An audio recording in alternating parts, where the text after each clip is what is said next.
We are doing a fun little panel for you about some of the directors' experiences with recruiting. So we thought that would be kind of fun because I think sometimes people see us in the recognition and they're just like, oh, recruiting comes so easy to them.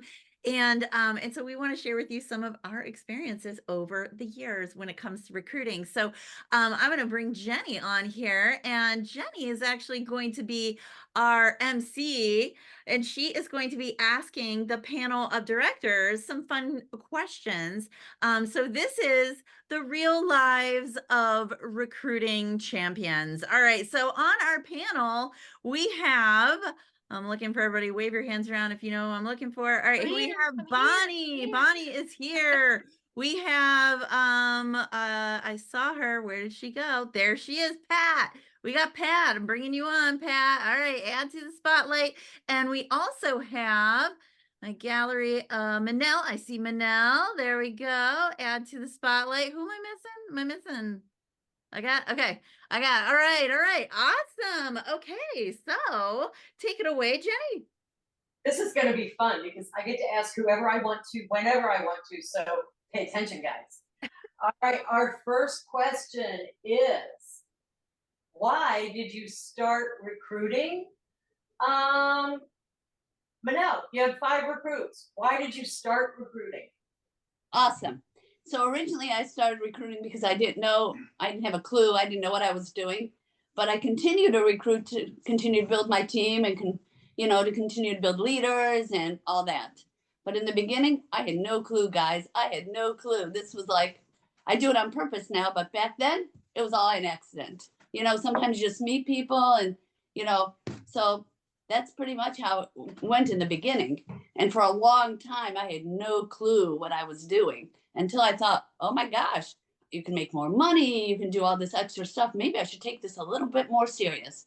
And then that's when the magic happened. So that's pretty much how it is. but but in order for the magic to happen, you have to fall a lot of times, because I think sometimes when you look at somebody that's been around for a while, you're thinking, oh, it comes easy to them. Not always. You're going to hear 100 no's before you get a yes, and you're going to fall until you reach your goal, and that's okay. But just keep trying. At the end of the day, just keep trying. So, next. Hey, Pat, why did you start recruiting? Well, I tell you, this whole thing blew up. I mean, this whole Tupperware thing just blew up. And the first time I recruited was a young lady named Brittany, and she had a party and she earned, I want, if I remember right around $50. Well, she's flipping out over this $50, and it hit me. It's like this is a little more than just a team. This is a little more than just a bit my building my business. This is helping people. And that's when it bit me. It was like, oh yeah, let's go. Bonnie, do you remember the lady up north that saved her house out of foreclosure with Tupperware? That kind of stuff. That just lights a fire under your butt cheeks big time. And it's just really, really cool to see what this business can do for other people. It's really neat. All right. I've never quite heard that expression before, but I sort of like it and I might use it. I said butt cheeks on the Tupperware thing. Yeah. Oh, good one, Pat. Good one. It's okay. It's only recorded and we're only going to put it on YouTube. It'll be fine. So, Bonnie, why did you start recruiting? For the money. When we rolled into Breakthrough, I automatically came through as a manager. And Stephanie Price, who is on here tonight, I think, can tell you she became my immediate manager and said, you got to recruit. And as Gary says, you do it for the money. Do it for the money. I was doing it for the fun and the gifts. Do it for the money. All right, we're to you, Ellen. Why did you start recruiting? I started recruiting because Pam Cliff told me so. That's what it boils down to. She was like, if that's, doing parties is really great, Ellen, and you can make some really great money. Like, you can make good money doing parties, but to get to 6 figures, to get to where you want to go in the business, the money you want to make, you have to recruit, you have to build a team. And I was like, okay. So I started recruiting because I went to a rally and someone was telling me about becoming a manager, which I knew nothing about Tupperware whenever I joined Tupperware, except that I wanted to step in the kit. And she said to me, after a slight conversation where I told her I didn't like direct sales, that I really didn't think that this was anything for me. She said, well, I hope you stick around long enough to find out you're wrong. And if you come back next month as a manager, I will give you a piece of cookware. Now, I didn't even know what I had to do to be a manager, but when I found out I had to recruit 3 people and have $3,000, I think it was 2,000 at the time or 2,500. I made that my mission for the next month because I wanted the cookware. She knew. I wasn't interested in direct sales, but I liked stuff. So, And you didn't even know that lady's name. She was the lady in the blue jacket with a ponytail, right? yeah, except that she probably had on black that day, but yeah. Sure I did. Yeah, I also went home and told my husband that I had joined a business where Ken and Barbie were in charge. Okay, so Pat's first recruit was Brittany. Bonnie, do you remember your first recruit? No, but I remember the first person who asked me, and it was after her party was over, and we were following up with a phone call, and she asked me about selling Tupperware, and I totally was unprepared, had no idea what to say, didn't know what to give her, told her I would follow up, and I never did. And I still feel guilty all these years later. I didn't know what to do or say, so I did nothing. Okay, we've probably all been there and done that too. So Manal, who was your first recruit? My first recruit was my girlfriend, who was a co-teacher with me, who at the time I don't know, I kind of fell into the managership opportunity. So her name was Amy, and that was my first recruit. So I said, you know what, girl, if I'm going to do this, I need you to help me because I have no clue what we are getting into, but it's going to be a ride.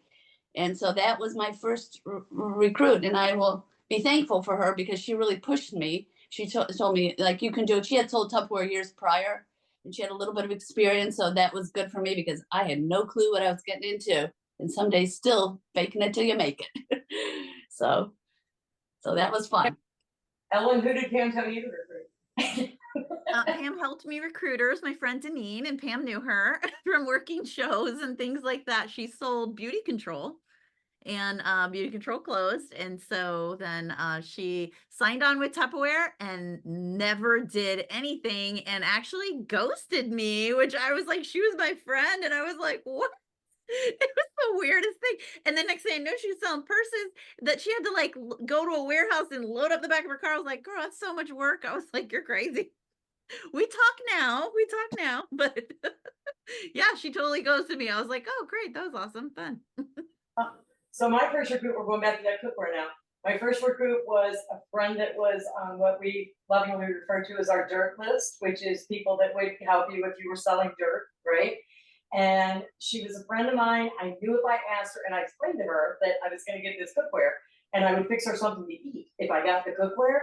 She also had 6 sisters, so I figured I could maybe hit the mother load with their family if I worked it right. But I told her what we were doing, and she was like, "Yeah, sure, why not?" So that was fun. Okay. Oh, this is a fun one. Pat, I'm loving this. What were some of the silly things you said when you first started recruiting? Oh gosh.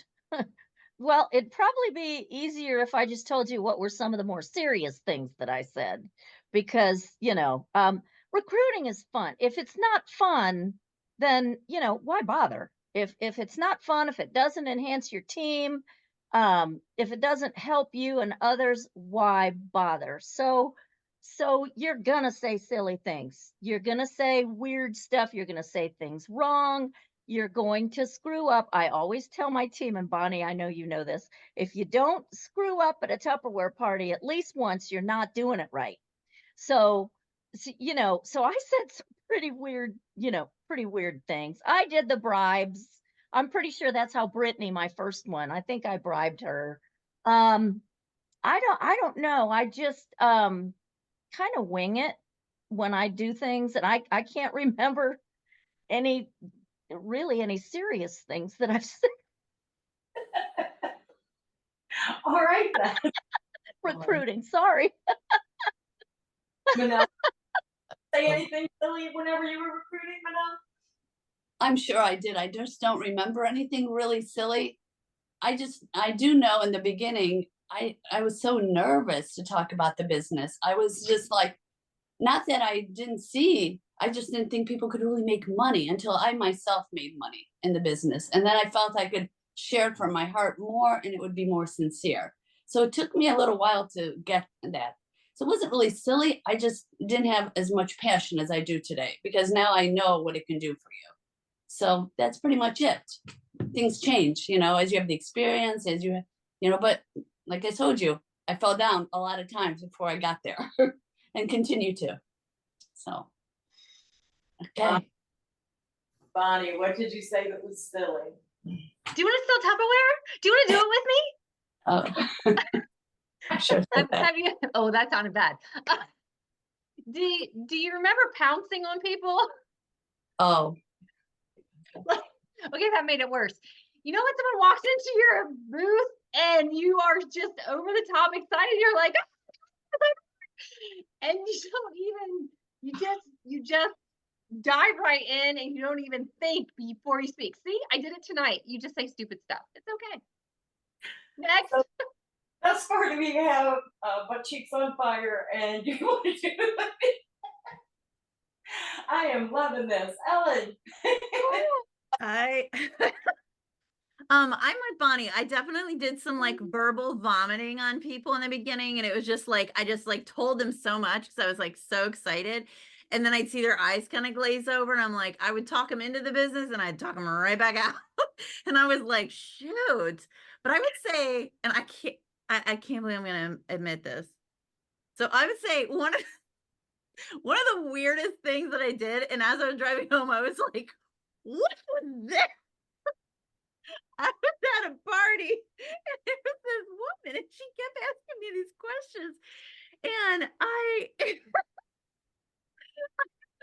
I was like, can we have a conversation? And she was like, she's like, sure. But there were all these people around us and they were kind of like listening and it got really awkward. So to take the awkwardness away, I made it even more awkward. And I was like, okay, let's just pretend there's a curtain around. And then I started this conversation and she's looking at me like, this lady's crap. And then I was like, oh my God, what am I doing right now? And then like, yeah, she didn't join the team and she may have blocked my number probably. I mean, I would.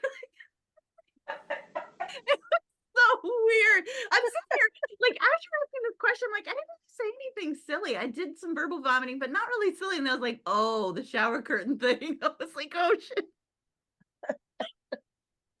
I'm not sure if it's as silly or just downright stupid, but like I was told that when you had a party that your host, you should always recruit the host, which was great, right? And so the first party that I did, well, not the first one, that was my daughter, but the first real party I did. The host wanted to recruit, so I got all of her information stuff because it was different then. You didn't just put it in the computer, you got the information, everything. And another lady there said, hey, I might want to do this with her. And I said, no, I'm supposed to recruit the host. You have to have your own party. She's like, I must follow instructions. Oh my. Oh my gosh. If we can do this, anyone can do this. Oh, Recruit the host, but if the other 9 people at the party would also like to play with you, please go ahead. Or just tell them they have to have a party in order for you to recruit them. So then at least you get some. But if you recruit them, then they can have the party. It's all a circle. It's great. So, It is. all right. Oh, I love this one too. Let's start with, who have I not started with? Let's see. Oh, yeah. Bonnie, did I start with you yet? Doesn't matter. What are some of the craziest excuses you've had from people of why they can't do the business? Oh, that's a hard one because it's always intriguing when you talk to people and Now with all the messaging and texting, it's like Ellen said, they just ghost you and ignore you and it goes away. When you're talking to them in person, though, I got a lot of, I have to ask my husband. And after you've had a conversation with a lot, now that is sometimes true. And I'm not saying you shouldn't talk over decisions with your spouse. I'm not saying that at all. But I have seen people who totally, they don't ask anybody anything. And then they're like, oh, I have to ask my husband. Okay, but now what excuses have you gotten? Because when you recruit that many people, you get a lot of people that have excuses. Oh, yeah, I've heard a lot. I've also gotten the husband excuse. I have to talk it over with my mother. I have to, pray about it, which that's okay. That's a good thing. It just every kind of excuse in the book. But you know what? The more people you ask, the more excuses you're gonna get, to be honest. That's a fact. But yeah, now it's a little bit it's even crazier because of technology and stuff. They do ghost you and they do not answer you, and you know and just all kinds of excuses. But who's really gonna work with you and who's not once you get to know them. Because I always try to get to know the people. I mean, sometimes you don't know them if you meet them in a booth, like we did last weekend at the IX Center here in Cleveland. But other times, if you're at a party, maybe you build a relationship with that person. Once you get to know them, you find out a little bit more. So I always try to build a relationship with that person, whether they're my recruit or the team's recruit. That I feel that's really important, because once you get that, and then you find out their why, and whether they want to get in for a discount, they want to remodel their kitchen, whatever the reason is. So that's really important. So the excuses, yeah, definitely we can do that, but we can work with those excuses, definitely. Okay, Ellen, weird excuses. Oh, I remember one time this lady was like, she said she needed to pray on it, totally fine with that, right? And then when I followed up with her, she's like, well, I'm still praying. I followed up with her another 6 months. I'm still praying. I followed up with her another 6 months. She's like, I'm still praying. And I'm like, I don't really know what to say to this at this point. And then, but I did the weirdest was somebody told me that they just got a gerbil. So they couldn't tell Tupperware right now. What? A gerbil. And I was like, are gerbils that I made? I just have no idea. Never had a rodents. Like, I didn't know. I don't know. Like, but she was like, I really can't right now because we just got this gerbil. And I'm like, okay. I'm like, okay. I didn't even know how to combat that. Like, I was like, what I would, thinking in hindsight out of the situation, what I probably could have said was, you know, I heard gerbils can be a little costly, with all the food and all the things, and maybe that, I don't know. I mean, where do you go with that? I got a gerbil. I don't know. I would never survive that one. Okay, Pat, you're up. What Top that. one of my favorites is multi-level marketing is from the devil. Ah, the whole, MLM, multi-level, and so you just say, where do you work? I work at Walmart. Do you have a manager? Yeah. Does your manager make more than you? Well, yeah. But multi-level marketing is from the devil. That's the craziest ones I get. Yeah. People don't necessarily understand what multi-level marketing is. I had a lady one time, she had 2 kids and her husband, and she informed me that while she would love to be part of my team and do Tupperware, she really couldn't at this time because her kids might get sick. And I mean, that's literally what she said. She said, I really don't feel like I can do this. My kids might get sick. From the Tupperware.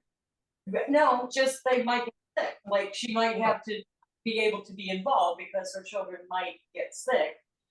And I was like, well, they might not. And I might get a flat tire on the way home, but So yeah, I'll say fun things. All right, this is the last one. So we'll start with Ellen because she hasn't started yet. What is the most valuable lesson you've learned about recruiting? oh my gosh. I would say the most valuable lesson is truly like, don't judge a book by its cover, because I tell you what, there are plenty of people that I recruit in this business that I'm like, that's my next director. And they don't do anything. And and that's okay, because things shift between these conversations and stuff.